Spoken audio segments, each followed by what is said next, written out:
तो चलो बच्चों, पिछली तासिका में हमने सिंधु का जल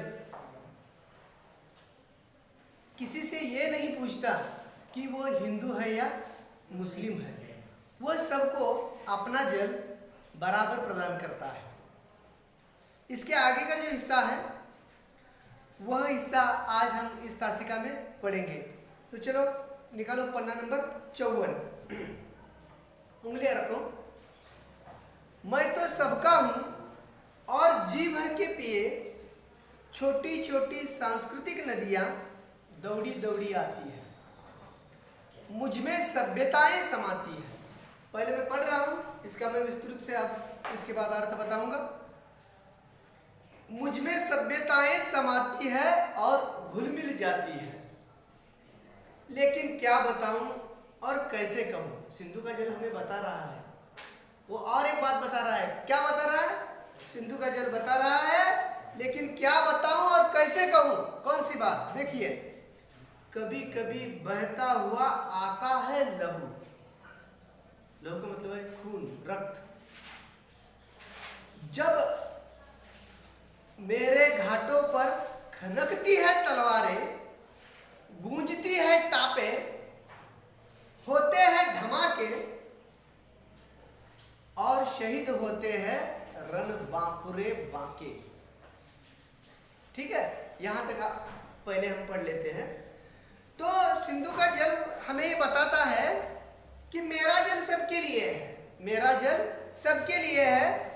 मैं चाहता हूं यहां आने वाले, मेरे नदी पर आने वाले सभी लोग जी भरकर पानी पिए। जी भरकर क्या करें? पानी पिए। इतना ही नहीं, इस सिंधु नदी में कवि अशोक चक्रधर जी कहते हैं, सिर्फ लोग ही पानी पीने के लिए नहीं आते, बहुत सी छोटी छोटी नदियां भी मुझ में आकर समाती है। छोटी छोटी नदियों से तो बड़ी नदी बनती है। ठीक है, तो सिंधु नदी हमें बता रही है सिर्फ लोग ही नहीं पानी पीने के लिए आते, तो बहुत सारी संस्कृतियां भी आती है, जो छोटी छोटी नदियां भी आती है ना, वो भी सारी मुझ में आकर समाती है। सिंधु नदी का जल हमें बताता है अनेक सभ्यताएं, अनेक संस्कृतियां मुझ में घुल मिल जाती है। लेकिन वो कहती है आगे, लेकिन क्या बताऊं, लेकिन क्या बताऊं, कैसे बताऊं। कभी कभी मेरे जल में बहकर लहू भी आता है। कठिन शब्द है ना, लहू। कठिन लगता है? आसान है। लहू का मतलब है खून, रक्त। लिख लो, लहू।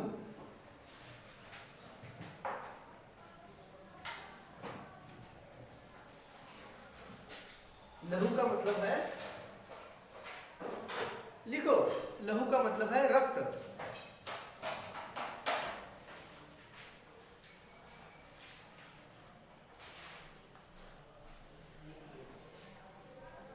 लिख लिया?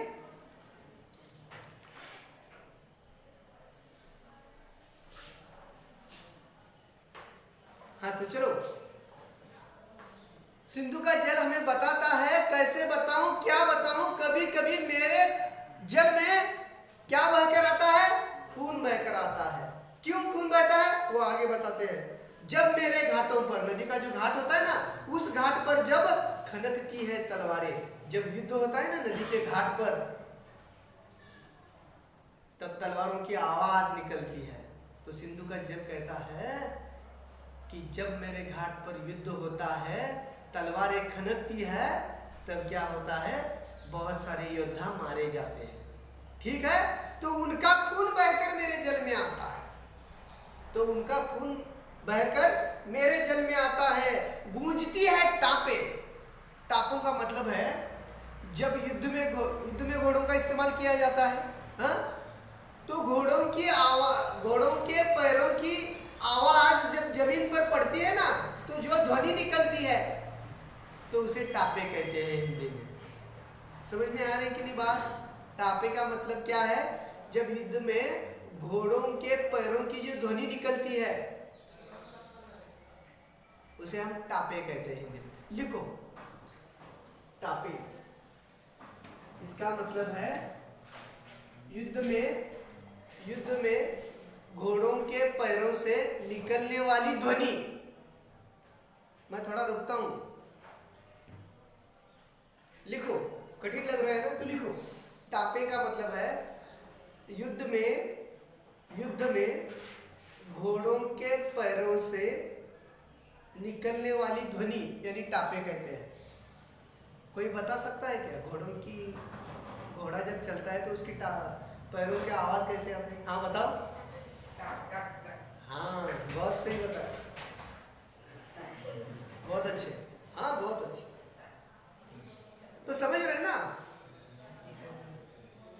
आपकी समझ में आ गया, बात खत्म हो गई। अगर नहीं समझ में आती तो मुझे बार बार बताना पड़ेगा। जब युद्ध में घोड़ों के पैरों की जो आवाज निकलती है ना, ध्वनि निकलती है, उसे टापे कहते हैं। तो सिंधु का जल बताता है युद्ध में घोड़ों की टापों की जब आवाज निकलती है, खनकती है तलवारें, तब गरजती है तोपे दागे जाते हैं, होते हैं धमाके। जब तोप दागी जाती है तो उसमें से क्या निकलता है? धमाका होता है। धमाका होने के बाद बहुत सारे योद्धा मारे जाते हैं। तो सिंधु का जल बताता है जब खनकती है तलवारें, गूंजती है टापे, गरजती है तोपे, होते हैं धमाके और शहीद होते हैं रणबांकुरे बांके। रणबांकुरे का मतलब है योद्धा, वीर, बहादुर। समझ में आ रहा है? लिखो, कठिन शब्द है। रणबांकुरे का मतलब है योद्धा या बहादुर।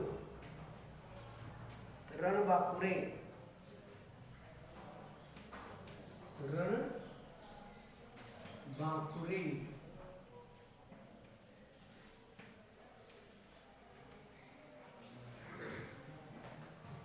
रणबांकुरे का मतलब है योद्धा, वीर, बहादुर, कुछ भी लिखो, तीनों का अर्थ एक ही है। तो सिंधु का जल हमें बताता है, लिख लिया कि नहीं? हाँ तो चलो आगे। तो सिंधु का जल बताते हैं जब मेरे घाट पर युद्ध शुरू होता है तो तलवारों की आवाज खनकती है, तोपों की आवाज निकलती है, धमाके हो जाते हैं और उस धमाकों में, उस युद्ध में बहुत सारे रणबांकुरे यानी कि योद्धा शहीद हो जाते हैं। तो सिंधु का जल आगे कहता है मैं नहीं पूछता वे थे कहां के। कवि क्या कह रहे हैं?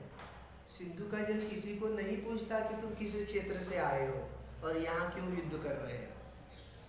सिंधु का जल बताता है मैं किसी से ये नहीं पूछता कि वे थे कहां के, कोणत्या भागातून आलाय मी अजिबात त्याला विचार नहीं। पुढे बघा काय म्हणतात, मैं नहीं देखता कि वे यहाँ के हैं या वहां के हैं। सिंधु का जल बताते हैं जब युद्ध होता है तो दो दल होते हैं, तो मैं इसी भी दल से पूछता नहीं हूं कि तुम यहाँ के हो या और कहीं के हो। उसी प्रकार दूसरे भी दल को भी वो नहीं पूछते कि तुम यहाँ के हो या किसी दूसरे देश के हो। ठीक है? सिंधु का जल हमें बता रहा है ये। देखो आगे, मैं नहीं पूछता कि वे थे कहाँ के, मैं नहीं देखता कि वे यहाँ के हैं या वहां के हैं। इस देश के योद्धा है या उस देश के योद्धा है, किसी भी देश का योद्धा हो, रणबांकुरा किसी भी देश का हो, वीर, साहसी, बहादुर किसी भी देश का हो, मैं किसी से कुछ नहीं पूछता। वो आगे कहते हैं मैं तो सबके घाव धोता हूं। जो भी योद्धा युद्ध में जख्मी हो गए हैं ना, उन सारे योद्धाओं के घाव धोने का काम कौन करता है? मैं, यानी कि सिंधु का जल करता है। समझ में आ गया? तो सिंधु का जल किसी से नहीं पूछता तुम इस देश को हो या उस देश के हो, तुम्हारा ये जो खून निकल रहा है तलवारों से निकल रहा है या धमाका जो हो गया उसमें से तुम्हारा खून निकल रहा है, किसी से कुछ भी नहीं पूछता। जो भी आए उन सभी लोगों को घाव धोने का काम मैं करता हूं। ऐसा हमें सिंधु का जल बता रहा है। वो आगे कहते हैं, आगे बहुत बड़ी बात बताई है उन्होंने। वो कहते हैं विधवा की आंखों में आंसू बनकर मैं ही रोता हूं। देखिए, जब युद्ध होता है तो बहुत सारे योद्धा मारे जाते हैं। जो योद्धा मरते हैं ना, वो भी किसी का बाप होता है, वो भी किसी का पति होता है। जब उसका जब उसकी मौत हो जाती है तो उसकी बीवी को हम विधवा कहते हैं। तो विधवा जोर जोर से रोती है क्योंकि उसका पति युद्ध में मारा गया। तो उस विधवा की आंखों से जो जल निकलता है ना, आंसू निकलते हैं ना, उन आंसू को भी मैं ही संभाल लेता। विधवा के आंखों में से निकलने वाले आंसू भी मुझ में समा जाते हैं। यह बात सिंधु का जल हमें बता रहा है। समझ में आ गई? समझ में आ रही है ना बात? जर समजायला काय अडचण असेल तर लगेच विचारायचं। सिंधू का जल सांगत आहे आपल्याला, विधवाच्या डोळ्यातनं पडणारे जे पाणी आहे की नाही, अश्रू आहेत की नाही, ते पण सामावून घ्यायचं काम मीच करतो, विचारत नाही। तो मरणारा योद्धा ह्या देशाचा आहे की त्या देशाचा आहे, ह्या जातीचा आहे का त्या जातीचा आहे, जे जे कोण इथे येतील त्या सगळ्यांचं घाव देण्याचं काम करतो। ज्या ज्या विधवांच्या डोळ्यातून अश्रू निघतील त्या अश्रूंना सामावून घ्यायचं सुद्धा काम मी करतो, असं सिंधू का जल सांगायला। समजलं मराठीत? हिंदीमध्ये सांगितल्यानंतर तुम्हाला ते लिहिताना सोपं पडतं, म्हणून मी जास्तीत जास्त 99% हिंदीचा वापर करतो। लक्षात आलं का? कारण ते शब्द तुम्हाला आठवायला पाहिजे, लिहिता यायला पाहिजे। पुढे बघा, ऐसे बहू या वैसे, असं प्रवाहित हो की असं प्रवाहित हो। बघा म्हणजे काय म्हणायचं पुढे बघा, प्यारे मनुष्यो, हे माझ्या प्रिय माणसानो, माझ्या मुलांनो, बताऊं कैसे, मैं सिंधु में बिंदु हूं, बिंदु में सिंधु हूं। देखिए कितना अच्छा बताया, कितनी अच्छी बात बताई है। मैं सिंधु में बिंदु हूं। छोटे छोटे जल की बूंदे बनकर ही क्या बनते हैं?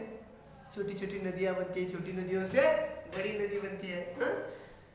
सिंधु का जल बता रहा है, मैं सिंधु में बिंदु हूं, बिंदु में सिंधु हूं। लहराते बिंबों में, सिंधु नदी का जल लहराता मचलता हुआ चलता है, पहली तस्वीर में हमने पढ़ा था। लहराते बिंबों में झिलमिलाता इंदु हूं, झिलमिलाता इंदु हूं। इंदु का मतलब आकाश में होता है इंदु, चंद्रमा। लिखो इंदु।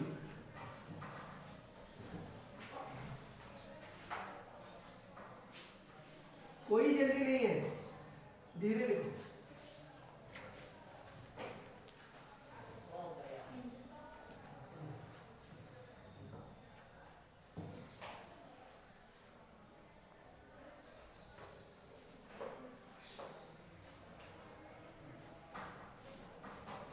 तो सिंधु नदी, हाँ अंतिम पंक्तियां हैं, हो गए लिखकर? थोड़ा रुकता हूं मैं।